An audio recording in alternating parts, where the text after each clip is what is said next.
जय हिंद साथियों। आइए जो मेरा नया चैप्टर चल रहा है वह एचसीएफ और एलसीएम इसका चैप्टर चल रहा है जिसमें कि मैं 1 से 5 तक का क्वेश्चन बता दिया हूँ और बना चुका हूँ। आगे हम लोग 6 से आगे बढ़ते हैं मेरे साथियों। देखिए छठा क्या क्वेश्चन है कि वह बड़ी से बड़ी संख्या ज्ञात कीजिए जिसका जिसका यदि 63, 77 और 112 में भाग दें तो क्रमशः 3, 5 और 4 शेष बचते हैं। ध्यान रखिएगा जब ऐसा क्वेश्चन होगा तो हम लोग क्या करेंगे, ठीक है? जैसे कि 63 करा 77 और 112, ठीक है? जब हम भाग करेंगे वो ध्यान रखिएगा कि जब बड़ी से बड़ी संख्या हो तो हम लोग एचसीएफ निकालेंगे। याद रखिएगा ये बात को, ठीक है ना? और छोटी से छोटी संख्या हो तो हम लोग क्या करेंगे? एलसीएम निकालेंगे, ठीक है? अब हम लोग क्या कर रहे हैं कि इसका क्या कर रहा है कि 3, 5 और 4 शेष बचते हैं। जब शेष बचेगा तो इसको क्या करिए, इसमें घटा दीजिए। जो देखिए यहाँ 63 में 3 घट जाएगा, 77 में 5 घट जाएगा, ठीक है ना? और 115 में 4 घट जाएगा, ठीक है? जब घटाते हैं तो 63 में 3 घटा दे रहे हैं, ठीक है? और 77 में 5 घटा दे रहे हैं और 112 में 4 घटा दे रहे हैं। अब इसको हम घटा दे रहे हैं तो ये 60 हो गया, ये हो गया 72, ये हो गया 108 हो गया, ठीक है? अब हमको एचसीएफ दे दे रहे हैं, 60 भागा 72 कर दिए तो एक मरतबे 60 हो गया, 12 हो गया, 60 यहाँ उतर जाएगा तो 12 पचे 60, ठीक है? तो इसका एचसीएफ क्या आ गया 12। अब 12 भागा फिर 108 में देंगे, ठीक है? तो हमको बरनमा 78 से पूरा क्या आ गया? एचसीएफ 12 आ गया। देखिए इसका आंसर दिखा रहा है 12, 12 है ना आंसर, ठीक है?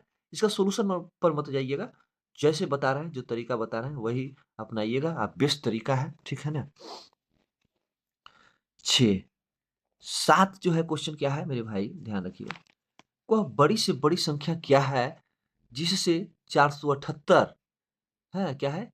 वह बड़ी से बड़ी संख्या क्या है जिसे 478 और 719 को विभाजित करने पर क्रमशः 2 तथा 5 शेष बचते हैं? सेम वही क्वेश्चन है, तो 7 को भी वैसे ही करेंगे, क्या करेंगे? 478, ठीक है? और क्या है मेरे भाई? माइनस 2 घटा देंगे और 719 में से हम 5 घटा देंगे, ठीक है? तो अब देखिए घटाते हैं इसको, क्या होगा? 476 हो गया और 714 हो गया। तो 476 में भागा दे दिए 714 का, क्योंकि बड़ी से बड़ी संख्या है तो हमेशा एचसीएफ ही निकलेगा, ठीक है? साथियों हमारे चैनल पर अगर आप नए हैं तो प्लीज़ लाइक करें, सब्सक्राइब करें, शेयर करें अपने दोस्तों के साथ, ताकि बिगिनिंग मैथ का जो शुरुआत से लेकर के अंत तक मैं आपको बताने का प्रयास करूँगा, ठीक है? तो एक मर्तबे हो गया 476 कर दिए, तो क्या हो गया देखिए 14 में से 6 गया, 8 से 14 हो गया, ठीक है? ये फिर 0 हो गया, तो 10 में से 7 गया, 3 हो गया और फिर ये आपका 6 में से 4 गया तो 2 हो गया। अब देखिए 476 यहाँ उतर गया तो 2 मर्तबे 476 हो गया, तो पूरा कट गया। अब देखिए ए क्या आ गया? एचसीएफ आ गया। तो देखिए 238 आंसर आया। देखिए इसका देखिए 238 आंसर आ रहा है, आंसर सी दे रहा है, ठीक है? चलिए आगे देखिए मेरे साथियों, 8वां जो क्वेश्चन है वो क्या है? हम लोग समझते हैं 8वां क्वेश्चन को। क्या है कि वह बड़ी से बड़ी संख्या क्या है? वह बड़ी से बड़ी संख्या क्या है जिससे यदि 34, 90 और 104 को भाग दे तो प्रत्येक दशा में समान शेष बचे?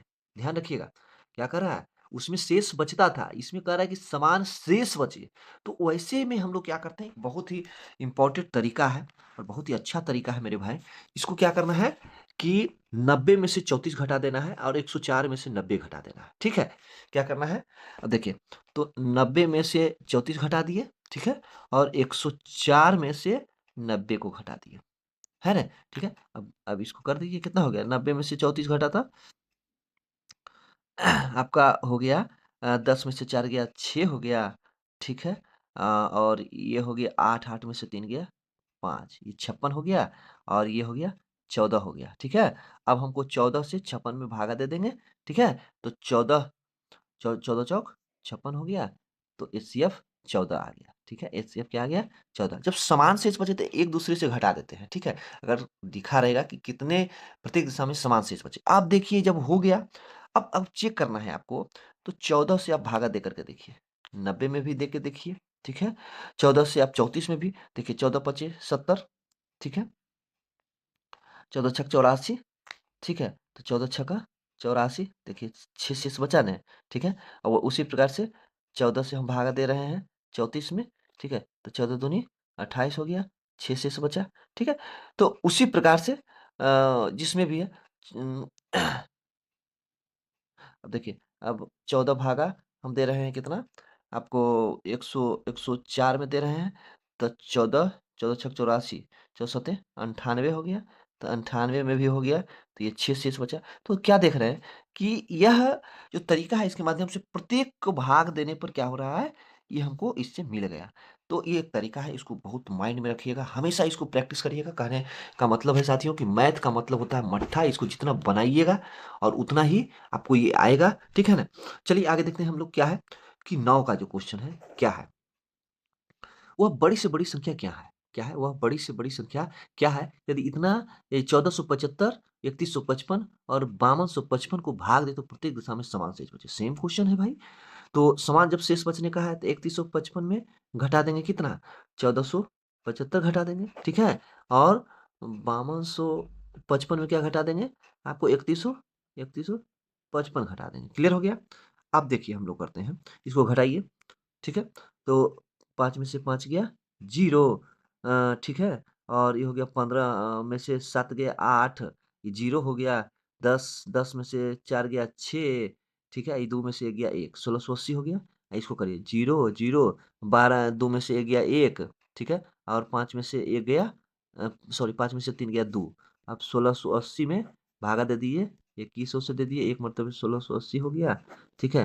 तो 0 हो गया, 10 में से 8 गया 2 हो गया, ठीक है? ये हो गया 0, 45 10 में से 6 गया 4, तो 420 भागा 1680 कर दिए, तो 4 मतलब ये आपको 1680 कट गया, ठीक है? अब देखिए आपका क्या आ गया, एचसीएफ, एचसीएफ क्या आ गया? 420 आ गया, ठीक है? अब देखिए इसका आंसर आ रहा है 420, 420 आ रहा है ना, ठीक है? तो क्या है, जैसा कहा गया है कि अगर समान शेष बचे, प्रत्येक दिशा में समान शेष बचे, बड़ी से बड़ी संख्या रहेगा, तो हम लोग एचसीएफ निकालेंगे एक दूसरे को घटा करके, ठीक है? तो इसके इसमें घटा दिए और इसको इसमें घटा दिए, ठीक है? चलिए आगे देखते हैं। साथियों, ये जो 10वां क्वेश्चन है वो क्या है बताइए? दो संख्याओं का मौस तथा लघुत्तम, ठीक है, 60 है।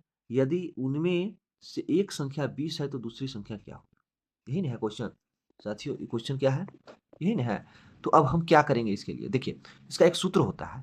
क्या है? दो संख्याओं का म स और ल स दिया हुआ है, एक संख्या भी दिया हुआ है, तो दूसरी संख्या निकालना।